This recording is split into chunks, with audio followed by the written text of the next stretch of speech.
बिस्मिल्लाहिर्रहमानिर्रहीम। अस्सलाम वालेकुम dear students. Education second year के लेक्चर में आपको वेलकम। आज हम जो है वो अपना सेकंड चैप्टर एजुकेशन का स्टार्ट करने जा रहे हैं। जनूबी एशिया में बरतानवी निज़ाम तालीम।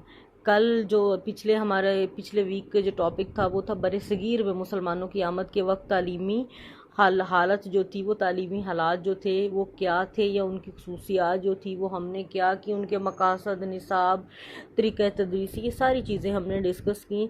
अब हमने देखना है कि जनूबी एशिया में बरतानवी निज़ाम तालीम जो था वो क्या था। ब्रिटिश एजुकेशन सिस्टम इन सब कॉन्टिनेंट।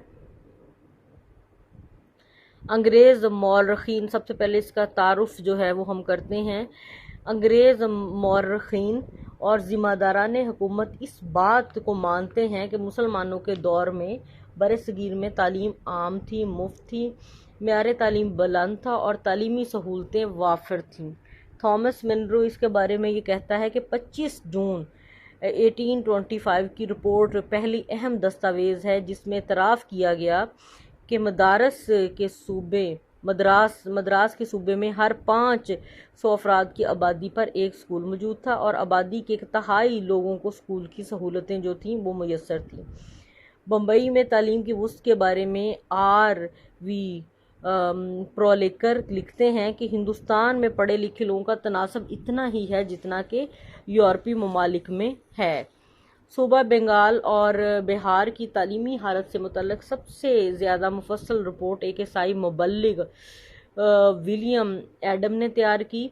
रिपोर्ट के मुताबिक अंग्रेज़ी हुकूमत के आगाज़ के वक्त सूबा बंगाल और बिहार में 5 से 10 साल की उम्र के बच्चों के लिए 1 लाख स्कूल मौजूद थे जिनमें पढ़ने लिखने और इब्तदाई हिसाब की तालीम दी जाती थी, जिसको हमने पिछले लेक्चर में किया कि वो मकतब था। पंजाब के मुतल्लिक़ मिस्टर आर्नल्ड अपनी रिपोर्ट में लिखते हैं कि तालीम यहाँ आम है।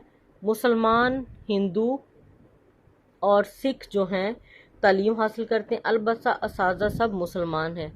बेशतर उस्ताज़ा जो हैं वो टीचर्स बग़ैर किसी मुआवजे के तालीम देते हैं। ये जो अदारे हैं, जो मदरसे हैं, महकमा औक़ाफ़ की आमदनी से चल रहे हैं। लड़कियों के लिए अलबत्ता जो हैं वो जुदागाना स्कूल हैं। सर विलियम हंटर ने हिंदुस्तानी मुसलमानों के मुतल्लिक़ लिखा है कि मुल्क पर हमारे कब्ज़े से पहले मुसलमान ना सिर्फ सियासी एतबार से बल्कि इल्मी एतबार से हिंदुस्तान में बड़ी ताकत रखते थे। इनका निज़ाम तालीम आला दर्जे की ज़हनी तरबियत देता था और ये हिंदुस्तान के दीगर तमाम निज़ामों से बदरजा बेहतर था।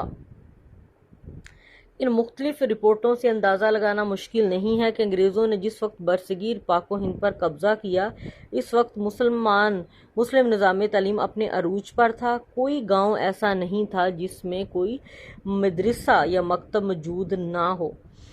अंग्रेज़ बरसगीर पाको हिंद में तजारत की गरज से आए और बिलाखिर इस मुल्क के हुक्मरान बन गए। ईस्ट इंडिया कंपनी ने तजारत से ज़्यादा एक नुमायाँ सियासी हैसियत इख्तियार कर ली। 1757 में जंग प्लासी के बाद ये एक हुक्मरान जमात बनकर उभरी। ताकत 1765 में क्या था, मुग़ल हुक्मरान शाह आलम ने बंगाल, बिहार और ओडिशा का इंतज़ाम अंग्रेज़ों के हवाले कर दिया। यहीं से बरसगीर पाको हिंद में अंग्रेज़ों के सियासी और तालीमी हिकमत अमली का आगाज़ होता है। कंपनी की हुकूमत 1857 से जो थी स्टार्ट हुई और कंपनी 1857 तक कायम रही। बाद अज़ा जो थी वो 57 की जो जंग आज़ादी थी उसके बाद हुकूमत बरतानिया ने बरसगीर के तमाम मामलात जो थे वो ख़ुद संभाल लिए और इस तरह बरसगीर पाको हिंद पर जो था वो अंग्रेज़ों का राज 1947 तक कायम रहा। अगर हम 1757 से लेकर 1947 तक इस दौर का जायज़ा लें तो सबसे पहली और अहम बात जो हमें महसूस होती ये है कि कंपनी और बरतानवी हुकूमत के दौर में तालीमी नुक्ता नज़र में कोई ख़ास फ़र्क नहीं था, बल्कि ये एक तसलसल था, उन्हीं पॉलिसियों का तसलसल था जो कि कंपनी ने बनाई या बाद में उनकी जो हुकूमत बरतानिया ने जहाँ यहाँ का इक़्तिदार संभाला है। वो सियासी हैसियत से 1857 एक अहम मोड़ है, लेकिन हुकूमती पॉलिसी यानी 1857 की जंग आज़ादी के बाद कंपनी ने इख्तियारात जो हैं वो अपनी हुकूमत को दे दिए, लेकिन कोई भी तब्दीली हमें देखने को नहीं मिलती। दूसरी बात ये जो थी वो नुमाया ये थी कि जो तालीमी पॉलिसी कंपनी ने वज़ा की थी इस पर मुकम्मल बरतानवी हुकूमत के दौर में हो, यानी प्लान उन्होंने किया और उसको पाया तकमील तक पहुंचाया बरतानवी हुकूमत ने। इसलिए बरसगीर के लिए बनाई जाने वाली अंग्रेज़ों की तालीमी हिकमत अमली को समझने के लिए ईस्ट इंडिया दौर के फ़िक्री रुझानात का बगौर जायज़ा लेना हमारे लिए ज़रूरी है। अब ईस्ट इंडिया कंपनी का आगाज़ कहाँ से होता है? सियासी हैसियत से ये दौर कशमकश, तसादम और कंपनी के गलबे का दौर था। 1757 में जंग प्लासी में कामयाबी और बंगाल पर कब्जे के बाद ईस्ट इंडिया कंपनी का राज मुसलसल फैल रहा था, क्योंकि यहाँ की जो अंदरूनी हालात थे दरबार के, बादशाही दरबार के, तो उससे जो थी ईस्ट इंडिया कंपनी अच्छे से वाकिफ़ थी और जहाँ जहाँ पे उन्हें हुकूमतें कमज़ोर होती नज़र आईं ऐसे ऐसे उन्होंने उन इलाकों पर काबिज़ होती हमें दिखाई दी।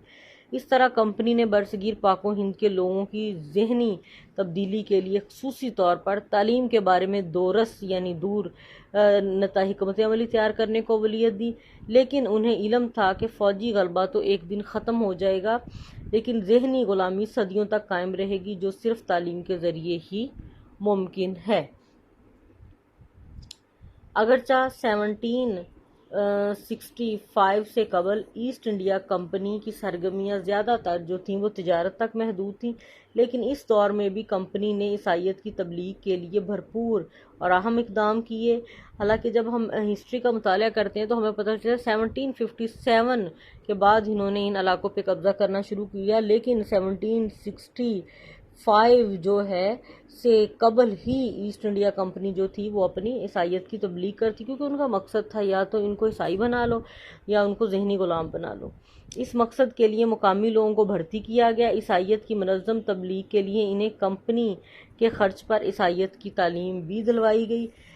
1698 में कंपनी के चार्टर की तजदीद करते वक्त बरतानवी पार्लियामेंट में बाकायदा तौर पर एक शिक मंजूर की, जिसकी रूह से कंपनी के लिए ये लाजम करार दिया गया कि वो हिंदुस्तान में कायम अपनी तमाम फैक्ट्रियों और तिजारती जहाज़ों पर ईसाई मुबल्लिगीन का तकर्रर करे और हस्ब ज़रूरत ईसाईयत की तबलीग के लिए स्कूल भी कायम करें।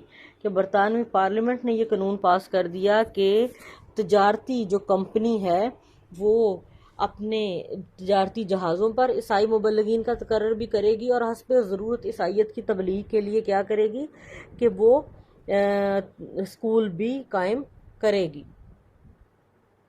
बरसगीर में कंपनी के इक़्तिदार में ईसाई मिशनरियों की तालीमी सरगर्मियों में मकामी लोगों में तशवीश की लहर दौड़ गई और मुसलमानों ने पूरी कुव्वत के साथ मिशनरी अदारे जो थे जो ईसाईयत की तबलीग करते थे इनके लिए आवाज़ उठाई, जबकि हिंदुओं ने ईसाई मिशनरी तालीमी इदारों का साथ दिया, क्योंकि उनको उससे पहले मुसलमानों के वफ़ादार थे और अब जो थे वो ईसाईयत जो है उसको उनसे कोई फ़र्क नहीं पड़ा। मुसलमानों के एहतजाज का असर ये हुआ कि कंपनी को अपनी तालीमी पॉलिसी जो थी वो तब्दील करना पड़ी। इस दौर में हिंदुस्तान में कंपनी की तालीमी पॉलिसी का बानी चार्ल्स ग्रांट था। चार्ल्स ग्रांट जो था ईस्ट इंडिया कंपनी का मुलाजम था। बाद में एक ईसाई मिशनरी के तौर पर इसने पूरे हिंदुस्तान को ईसाई बनाने की मुहिम का आगाज़ कर दिया। इसने हिंदुस्तान की तालीमी और इखलाकी हालत को पस्त और जहालत का मरक्का करार दिया और बरतानवी हुकूमत को हिंदुस्तान की तालीम की जिम्मेदारी कबूल करने का मशवरा दिया ताकि इन्हें मगरबी उलूम के साथ साथ ईसाईयत की तालीम भी दी जाए। इस मकसद के लिए अंग्रेज़ी ज़ुबान को ज़रिया तालीम बनाने के साथ साथ अंग्रेज़ी ज़ुबान अदब को निसाब में शामिल करने का कहा गया और इस मकसद के लिए फिर क्या किया, 1813 के बाद से लेकर 1947 तक 1813 से लेकर तालीमी पॉलिसियों में चार्ल्स ग्रांट की इन बुनियादी तसव्वुरात जो थे उसको बुनियादी हैसियत हासिल रही। इसलिए चार्ल्स ग्रांट जो था उसको मौजूदा तालीमी निज़ाम का बानी भी कहा जाता था बरसगीर का। यानी उसकी मुहिम कट्टर वो ईसाई था। उसका ये था कि यहाँ के लोगों को ईसाई बना लो और यहाँ की तहजीब कल्चर जो इसको ख़त्म कर दिया जाए। जो ईसाइयत अंग्रेज़ी ज़ुबान व अदब जो है, ईसाइयत की तालीम के साथ अंग्रेज़ी ज़ुबान व अदब भी उसको पढ़ाया जाए। ईस्ट इंडिया कंपनी जो है वो उस दौर की तालीमी पॉलिसियों के कुछ नताइज जो हैं वो अक्स होते हैं। वो क्या हैं? नंबर 1, मगरबी अलूम और ईसाइयत के फ़रोग के लिए मिशनरी अदारों की बिलावास्ता और बिलावास्ता मदद और सरपरस्ती की जाएगी। यानी मगरबी अलूम जो थे उनके लिए और ईसाइयत की तबलीग के लिए डायरेक्टली या इनडायरेक्टली जो है उनकी सरपरस्ती की जाएगी। नंबर 2, मगरबी तालीम के साथ साथ मशरकी अलूम को भी जारी रखा जाएगा ताकि कारोबार हुकूमत में फ़ौरी खलल वाक़या ना हो, क्योंकि यहाँ के लोगों की ज़ुबान जो थी वो फ़ारसी थी। अगर फ़ौरन से वो उसको ख़त्म कर देते तो उनके लिए नामुमकिन था। फ़िलहाल लोगों यही कहा गया उस पॉलिसी में कि थोड़े अरसे के लिए जो है ये मशरकी अलूम है इसको भी जारी रखा जाए, वक्त के साथ साथ इसको ख़त्म कर दिया जाएगा। मशरकी अलूम में अदब को बुनियादी अहमियत दी जाएगी। मदरसों और पाठशालाओं को कायम रखने का हुक्म दिया गया। आला मजहबी अदारों को माली इमदाद दी जाएगी और पंडितों और मौलवियों को खिताबात और इनामात से भी नवाजा जाएगा। बासर हिंदुस्तानियों का एतमाद हासिल करने के लिए इनके बच्चों को आला मुलाजमतें भी दी जाएंगी। नंबर 4, ऐसे नए अदारों का क़याम अमल में लाया जाए जो कंपनी की पैदा होने वाली नई ज़रूरियात को पूरा कर सकें। इनमें से ऐसे अफराद तैयार किए जाएं जो इनके नए निज़ाम को कामयाब और कंपनी के इस्तेहकाम को मावन बनाने में जो है वो नुमायाँ किरदार अदा करें। ये थी कुछ उस तालीमी पॉलिसी के दौरस कुछ नताइज थे जो आज हमने डिस्कस किए। और कल जो है सेकेंड ईयर, आपको पता है कि कल सैटरडे है और सैटरडे आपको पता है कि ये आपका टेस्ट डे है। उसमें आपका टेस्ट जो है वो कल का क्या है कि बरसगीर में मुसलमानों की आमद के वक्त बरसगीर की जो तालीमी हालत थी ये टॉपिक आपने तैयार करना है। उसमें मकासद तालीम है और उसके जो है वो निसाब है, तदरीसी तरीक़ा है और जायज़ा, मॉनिटरल सिस्टम, नज़्म व नस्क, ये सारा जो है वो इंशाल्लाह कल आपके टेस्ट में शामिल होगा। Thank you.